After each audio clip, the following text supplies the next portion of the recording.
Welcome to our deep dive into the magical world of Mary Poppins. Yeah. Today, we're exploring excerpts from P.L. Travers's book, Okay. not just to revisit the story, but to uncover the hidden gems Yeah. and thought-provoking moments that might have slipped past us on our first reading. Right. We're going beyond the surface here, Yeah. ready to unpack the deeper meaning behind the magic. What's always struck me about Travers' writing is how she seamlessly blends the ordinary with the extraordinary. You have the Banks family living in a very normal London neighborhood, grappling with very normal family struggles. Yeah. Then Mary Poppins arrives, and suddenly the mundane transforms into something magical. Okay, so let's start with that unforgettable arrival. Yeah. Travers sets the scene with the Banks family at number 17, Cherry Tree Lane, Okay. the smallest and most worn-down house on the block. Interesting. Mr. Banks quips that you can have a nice house or 4 children, but not both. It's a subtle but powerful way to establish the family's financial situation and their desperate need for a nanny. Absolutely. And Mrs. Banks is clearly at her wit's end, especially after the previous nanny, Katie Nana, left without a trace. Yeah. The children, Jane and Michael, are at the window watching the east wind whip through the cherry trees when they spot a figure battling against the wind. Right. They assume it's their father and rush downstairs to greet him. But it's not their father, is it? It's not their father. Instead, it's Mary Poppins, holding onto the railing for dear life. Yeah. Her carpet bag in tow, Okay. practically blown in by the east wind. It's almost symbolic, wouldn't you say? Yeah. The east wind, often associated with change and new beginnings, Right. literally carries Mary Poppins into their lives. And talk about making an entrance. Yeah. Before she even agrees to the job, Yeah. she slides up the banister. Up the banister. Yes, Okay. up. And then proceeds to unpack a seemingly bottomless carpet bag, pulling out things like a folding armchair and a bottle of medicine. Wow.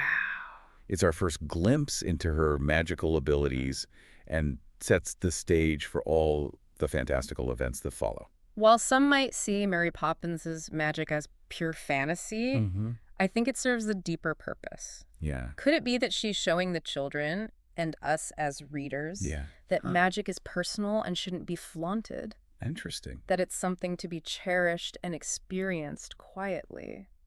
That's an interesting interpretation. It makes you think about the nature of magic itself, doesn't it? Yeah. Is it something external, or is it an internal force that we can tap into if we're open to it? Precisely. And speaking of openness to the magical, Right. we can't forget Bert, the matchman. Yeah, Bert. He's one of those quintessentially London characters, resourceful and adaptable, selling matches when it rains and creating beautiful pavement pictures with colored chalk when the sun shines. Right. He acts as a bridge between the ordinary world and Mary Poppins' magical realm. I'm fascinated by Bert. Yeah. He seems to accept Mary Poppins and her magic, without question, Right. almost as if he's known her for a long time, perhaps even from another realm. Yes. And remember that scene where they meet in the park? Yeah. Both dressed for a day out? Right. Their clothes suddenly transform. Mary Poppins into a silk cloak and diamond-buckled shoes. Bert into a bright new suit. Oh, yeah. It's like their attire is also subject to the whims of magic. And then they stumble upon a clearing in the park where afternoon tea is magically laid out. Oh, wow. Bert, ever the gentleman, offers Mary Poppins his arm and invites her to sit down. Such a charming scene. It's such a charming scene, but it raises so many questions. Yeah. Where did the tea come from? Who set the table? Exactly. And when Mary Poppins returns home, the children are full of questions. Yeah. Jane asks if she saw Cinderella, and Michael asks about Robinson Crusoe, Yeah. assuming they all share the same fairyland. Right. But Mary Poppins scoffs at this, saying, "Don't you know that everybody's got a fairyland of their own?" That line always stuck with me. Yeah. What do you think she means by that? I think she's suggesting that magic isn't limited to faraway lands or fictional characters. Okay. It exists within each of us in our own unique ways. It's about finding the extraordinary in the everyday, the magical in the mundane. I love that interpretation. Yeah, It makes the story so much more personal and relatable, doesn't it? it does. It's like she's inviting us to look for the fairyland in our own lives. Absolutely. And speaking of fairylands, let's talk about Mary Poppins' uncle, Mr. Wig. Okay. He's a wonderful example of how Travers uses humor to explore the absurd. Mr. Wig is just delightful. His tendency to float with laughter is both hilarious and thought-provoking. Yeah. Do you think Travers is making a statement about the power of joy? Yeah. Can laughter truly lift us up, both figuratively and literally? That's a great question. Yeah. And I think it's definitely open to interpretation. Okay. But remember that first visit to Mr. Wig? Yeah. Jane and Michael arrive with Mary Poppins, expecting a normal tea party. Right. Instead, they find Mr. Wig floating near the ceiling, Oh. calmly reading a newspaper and sipping tea from a floating cup. Oh, I can just imagine the children's faces. I know. It's a perfect example of how Mary Poppins' world constantly defies expectations. And poor Miss Persimmon, the landlady, is horrified. Yeah. She calls Mr. Wig's behavior undignified and refuses to believe her own eyes. Right. She represents that rigid, skeptical mindset that dismisses anything outside the realm of the ordinary. It's almost as if she's afraid of the joy and freedom that Mr. Wig embodies. Exactly. Yeah. But the children, of course, are delighted. They see the magic and the fun in it. Right. Michael even suggests that Mary Poppins think of something funny so she can float too. But Mr. Wig reveals that Mary Poppins doesn't need to laugh to float. She can do it whenever she wants. That's such an interesting detail. Yeah. It suggests a deeper level of magic within Mary Poppins. Right. Something beyond even the contagious laughter that affects everyone else. It makes you wonder about the true extent of her abilities, doesn't it? It does. What other secrets does she hold? It's a bit of a mystery. Yeah. And that's part of what makes her so captivating. Right. She's a walking paradox, a blend of the ordinary and the extraordinary, Yeah. constantly challenging our perceptions of what's real and what's possible. Okay. But before we delve further into those mysteries, let's shift our focus to another fascinating character. Miss Lark's pampered dog, Andrew. Andrew. His story is particularly interesting because it touches upon themes of societal expectations and the yearning for something more, like Andrew, the red cow, in another one of Mary Poppins' stories, also seems to yearn for something more, something beyond her everyday existence. Right. But before we jump into that story, Okay. let's explore what makes Andrew's story so compelling. Yeah. We have Miss Lark, Okay. who lives in the grandest house in Cherry Tree Lane, Right. doting on this pampered Pekingese. A pampered Pekingese. He has a silk pillow, cream for every meal, even manicures. Oh, my goodness. But Andrew's best friend is the scruffy stray that everyone else avoids. It's such a wonderful juxtaposition, isn't it? Yeah. You'd think Andrew would be perfectly content with his life of luxury. Right. But instead, he longs for something simpler, more authentic. Right. It reminds me of the saying, the grass is always greener on the other side. That's so true. Yeah. And that yearning for something different leads to Andrew's great escape. His great escape. One day, Jane and Michael see him running through the park without his leash or fancy coat. Oh, no. He's clearly on a mission. Oh, okay. And he stops just long enough to bark something at Mary Poppins. And here's where it gets really interesting. Yeah. Mary Poppins seems to understand Andrew perfectly. Right. She replies to his barking with directions, mentioning a house with no garden, just a backyard. Right. And Jane and Michael are completely baffled. Yeah. They can't believe that Mary Poppins can understand dog language. But she brushes it off, saying, just passing the time of day. Wow.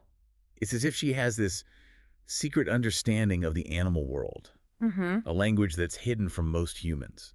It speaks to a deeper connection with nature, wouldn't you say? Yeah. A sensitivity that most of us have lost as we've become more disconnected from the natural world. Perhaps that's why Mary Poppins is able to experience magic so effortlessly. Right. She's in tune with the rhythms and languages of nature, open to possibilities that most of us wouldn't even consider. I think you're onto something there. Yeah. It's like she's tapped into a hidden source of wisdom and wonder that's available to all of us if we just know how to listen. And later that day, all of Cherry Tree Lane is in an uproar because Andrew has gone missing. Oh, no. Miss Lark is frantic. Yeah. But then Michael spots Andrew strolling back home with his scruffy friend, Ooh. looking as if nothing has happened. Wow. It's such a humorous and heartwarming scene, It is. but it also makes you think about the importance of staying true to yourself, Yep. even if it means defying societal expectations. Absolutely.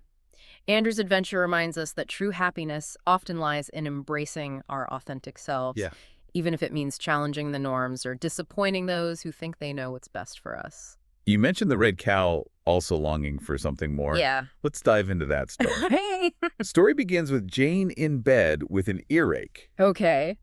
and Mary Poppins is looking out the nursery window when she spots a cow dancing in the park. A dancing cow. Yeah. It's interesting how Mary Poppins reacts to this, isn't it? Yeah. Instead of being amused or surprised, she gets defensive, saying that she knows the cow and asking the children to speak politely of her. It's almost as if the dancing cow is somehow connected to Mary Poppins' past, a Right. shared secret from a time before she arrived at Cherry Tree Lane. It definitely piques your curiosity. It does. And then she launches into this amazing story about the red cow. Great. A perfectly respectable and well-behaved cow who suddenly finds herself unable to stop dancing. It's as if this uncontrollable urge to dance takes possession of her, a force she can't explain or resist.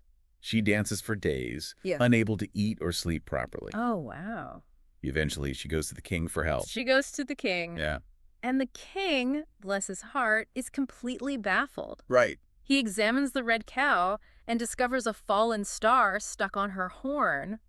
He assumes this must be the cause of her uncontrollable dancing. It's such a bizarre and magical detail. Yeah. But Travers presents it in such a matter-of-fact way that you almost accept it as normal. That's the beauty of Travers' writing, isn't it? It is. She seamlessly blends the fantastical with the everyday, blurring the lines between reality and imagination. But back to the red cow. Okay. The courtiers try to remove the star, but it's stuck fast. Oh, no. The king consults the encyclopedia, Yeah. but there's no mention of cows with stars on their horns. It's almost as if Travers is poking fun at our reliance on logic and reason. The king and his court, who represent order and knowledge, are completely powerless against the forces of magic and the unknown. Exactly. And then, in a moment of desperation, because he has a barber appointment to get to, A barber appointment? the king suggests that the red cow jump over the moon. Jump over the moon? It's such a ridiculous solution. It is. But the red cow is desperate for relief, Yeah. so she agrees to try. She agrees to try. She takes this giant leap, and as she sails over the moon, the star slips from her horn and falls back to Earth. And the moment the star detaches, the red cow stops dancing. She lands back in her field, feeling relieved, but also a bit wistful. Yeah. She misses the star and the joy of dancing, even though it had caused her so much trouble. It's such a bittersweet ending. It suggests that magic, even when disruptive and challenging, can bring a unique kind of joy that we might long for even after it's gone. Yeah. Do you think the red cow represents something deeper? Perhaps a yearning for freedom, a desire to break free from the constraints of everyday life. I think that's a very insightful observation. The red cow's uncontrollable dancing could be seen as a metaphor for that unbridled, almost primal urge we all have to express ourselves, to break free from the mundane and experience something extraordinary. It makes you wonder if we all have a bit of the red cow in us. Yeah. A yearning for something more than the ordinary. Right. A longing to dance beneath the stars. But speaking of extraordinary experiences, Yes. let's talk about Michael's Bad Tuesday, day when he's overcome by an uncontrollable urge to misbehave. Yeah, Michael's Bad Tuesday. This episode is particularly interesting because it explores the darker side of childhood, the frustration and rebellion that can arise when children feel powerless or misunderstood. Right. Like Andrew, who wants a simpler life, Michael is also seeking something. He wakes up feeling wrong, but can't explain why. Right. He deliberately disobeys Mary Poppins, Oh. kicks the banisters, knocks things over, and even ties Andrew to the fence. Oh, dear. It's a series of escalating acts of defiance, each fueled by a hot, heavy feeling inside him. It's as if he's trying to express something he can't articulate with words. Yeah. A feeling of frustration or perhaps even a sense of injustice. Even when his parents try to punish him, Yeah. he's unrepentant, reveling in his badness, Right. refusing to apologize or acknowledge any wrongdoing. Classic childhood behavior, testing boundaries. It's classic childhood behavior, testing boundaries, pushing limits, Yeah. trying to exert some control over a world that often feels confusing and overwhelming. Right. And then comes the magical compass. The magical compass. Mary Poppins finds it on the ground and tells Michael to pick it up, Yeah. as if it's just a lost trinket. Right. But of course, this is no ordinary compass. It's a portal to different parts of the world. Yeah. And as Michael spins the arrow, Yeah. he, Jane, and the twins are transported to various locations. It's amazing. They meet a hyacinth macaw in the leafy jungle, a giant panda in a snowy bamboo forest, That's awesome. and a sea lion on a rocky beach. It's like a whirlwind tour of the world, showcasing the diversity and interconnectedness of all living things. It's a powerful reminder that there's a whole world out there beyond our own limited experiences.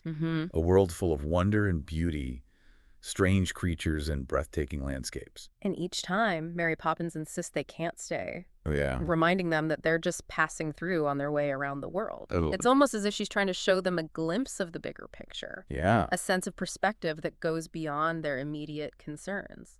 Perhaps she's trying to teach them that their problems, while real, are also temporary. That there's a whole world out there waiting to be explored. Yeah. And their bad Tuesdays are just a small blip on the radar of life's grand adventure. Finally, Michael spins the arrow one last time, shouting, "Froggy," the name of the sea lion, and they're whisked back to the park as if nothing has happened. But something has changed within Michael. The burning weight that was causing his bad behavior has vanished. It's as if his journey around the world, though brief, has given him a new perspective. Yeah. He's seen the vastness and wonder of the world, and it's shifted his focus away from his own petty frustrations.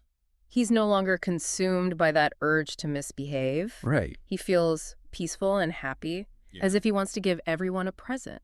He even comments to Mary Poppins that he's been so naughty, it feels so good. Right. It's a powerful example of how exposure to new experiences can have a profound impact on our emotional well-being. Yeah. Especially during childhood, when we're still shaping our understanding of the world and our place within it. So far, we've explored stories about magical encounters, challenges to authority, and the fleeting nature of magic. Okay. Now let's dive into a story that takes place in the heart of London. A story that blurs the lines between the mundane and the magical. The Encounter with the Bird Woman of St. Paul's.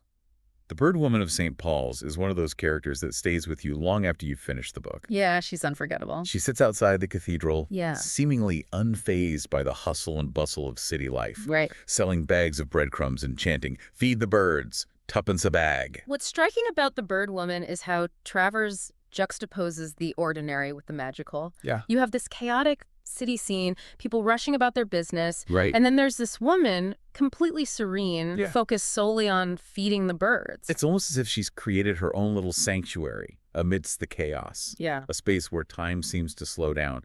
And the simple act of caring for these creatures takes on a deeper meaning. And the children are completely captivated by her. They Yeah. watch as pigeons and doves of all shapes and sizes flock around her, Yeah. almost as if they understand her words. It speaks to that childlike sense of wonder, the ability to find magic in the simplest of things. And they create this elaborate story about what happens at night, how the birds come down from St. Paul's, tidy up the crumbs, bathe themselves, and then gather under the bird woman's skirts for warmth and protection. It's such a beautiful and touching image. It speaks to a deep-seated human need for connection, for belonging, for a sense of safety and security. Yeah. The children imagine a world where even the smallest, most vulnerable creatures are cared for and loved. Of course, when Michael asks if the story is true, Yeah. Mary Poppins says no, while Jane insists it is. Right.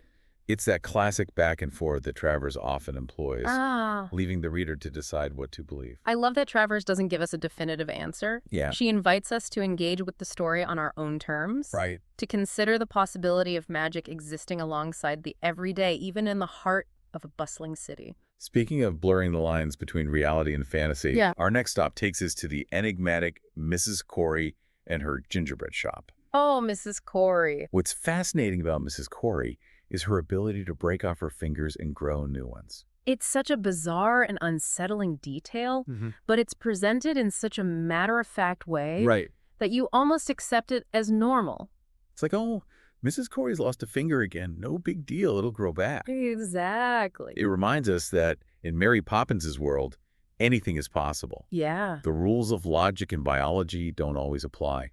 And remember that moment when she offers the children gingerbread stars Yeah. and they magically stick to their clothes? It's another subtle hint at the pervasive magic that surrounds Mary Poppins. Right. It's like a secret code that only those who are open to seeing it can decipher. And later that night, Jane and Michael can't sleep. So they peek out their window and see Mrs. Corey, her daughters, and Mary Poppins outside in the lane. And what are they doing? They're sticking gingerbread stars to the night sky. To the night sky. using glue and ladders. Ah. It's such a surreal and magical image, but again, it's presented in such a straightforward way Right. that you almost accept it as something that could actually happen. It's like Travers is saying, why not? Yeah. Why couldn't we stick stars to the sky? What's stopping us? It's a challenge to our own limited perceptions. Yeah. An invitation to embrace the impossible and see the world through a lens of wonder.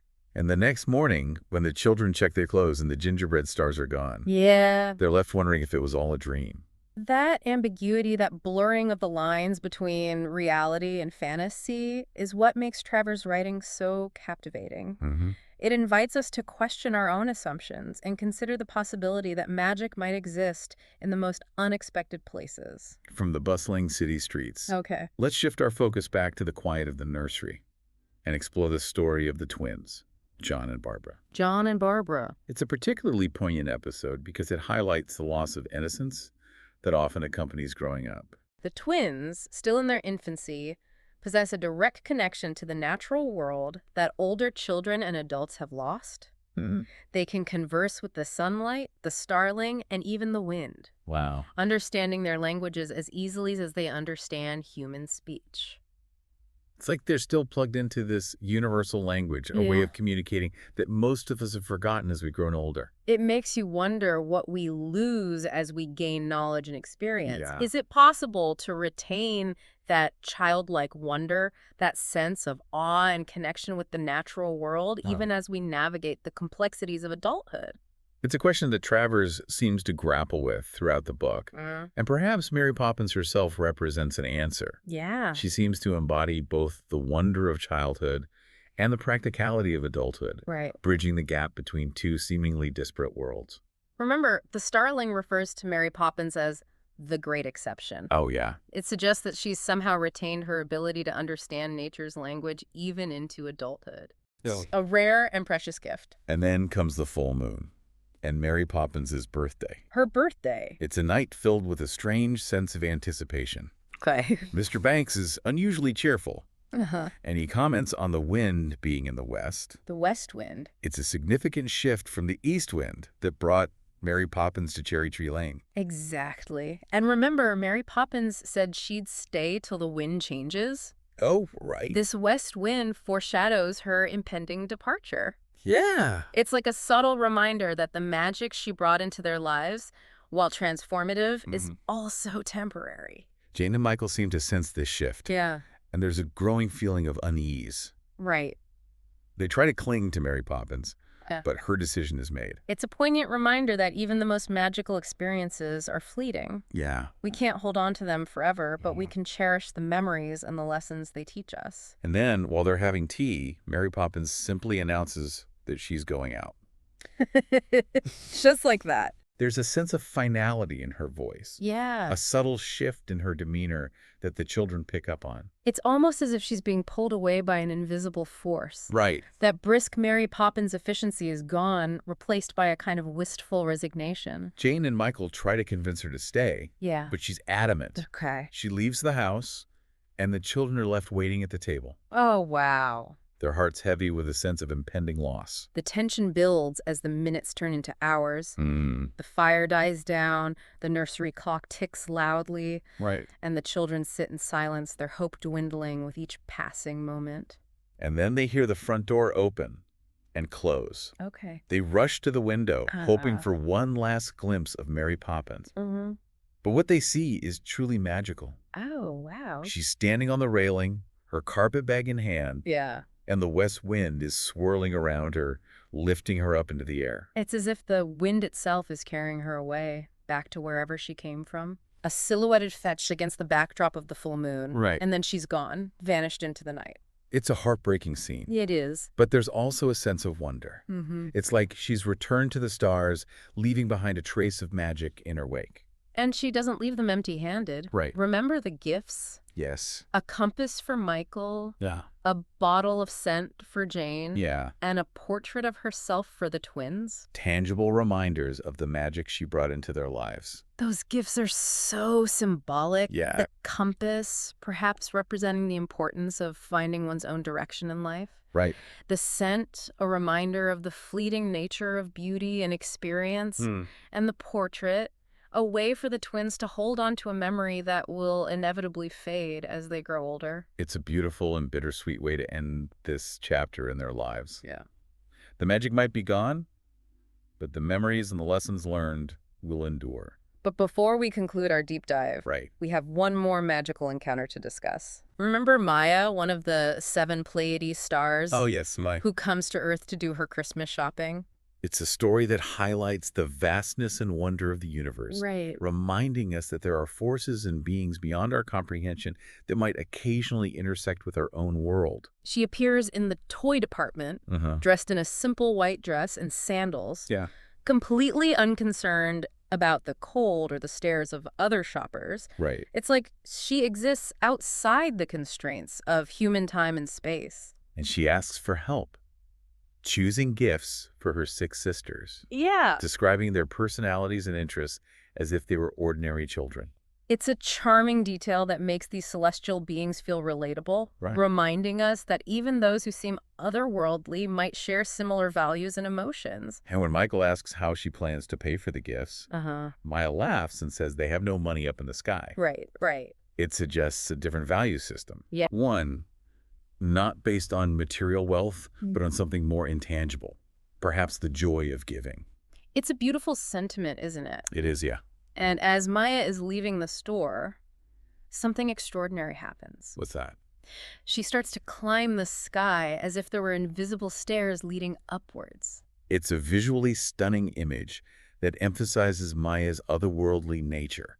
Right. She defies gravity, ascending towards the heavens, leaving behind the constraints of the terrestrial world. And the skipping rope that Jane suggested they get for Maya, its parcel having come undone, dangles from her arm, trailing behind her like a shimmering ribbon against the twilight sky. It's a final image of magic and wonder. It is. A reminder that there are worlds beyond our own, Yeah. filled with mysteries and possibilities that we can only glimpse through these brief encounters with the extraordinary. So as we wrap up our deep dive into the world of Mary Poppins, Yeah. what stood out to you the most? What resonated with your own experiences or beliefs? We've explored themes of magic, imagination, the loss of innocence, the power of nature, and the interconnectedness of all things. Right. What does Mary Poppins represent for you? Is she a symbol of childhood wonder, a reminder of forgotten magic, or something else entirely? Perhaps she's a catalyst for self-discovery, a force that disrupts the mundane and invites us to see the world through a lens of possibility. As you reflect on these stories, Yeah. consider the deeper meanings and personal connections you can draw from Mary Poppins' magical world. Okay. What magic, forgotten or yet to be discovered, Yeah. might be waiting for you in your own everyday life? Until next time, keep your eyes open to the extraordinary Right. and never stop believing in the power of a little bit of magic.